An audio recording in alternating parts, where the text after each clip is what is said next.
Fianakaviana telopolo senjato izay nitoby teny Andohatapenaka no namonjy ny trano fonenan'ny hatramin'ny maraina teo. Ireto fianakaviana ireto moa dia homenan'ny BNGRC fanampiana toy ny kojakoja ilaina amin'ny fiainana andavanandro. Eo ihany koa ny sakafo mandritra ny 5 andro mba hiverenan'izy ireo amin'ny fiainany teo aloha.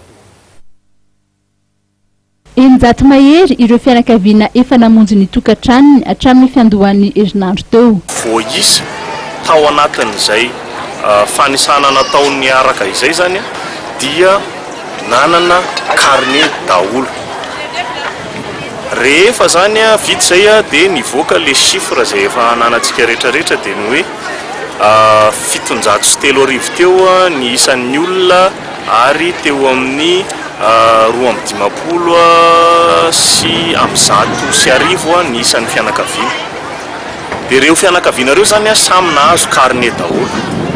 Rehefa zany tsika nanomboka nandefa an'le olona nandeha Nody dia mazava ho azy ireo olona nanana carnet voaisa teto ireo zany no nahazo ary nazava tsara ary nilamina tsara hatramin'ny voalohany ireo 200 voalohany vaky voalohany ary ny 200 vaky faharoa zay vao nandeha omaly.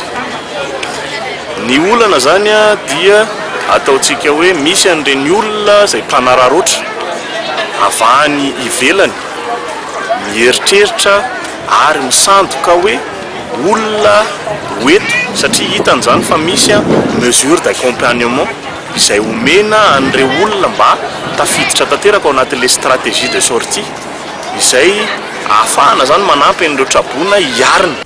Raha ny fanamariana avy amin'ny BNGRC dia misy ny fandaminana napetraka eto amin'ny nitoby nametrahana ny trano-boina ety Andohatapenaka niarahana tamin'ireo mpiara-miombonantoka antony nahatonga ny fanampahan-kevitra ametrahana carnet isam-pianakaviana.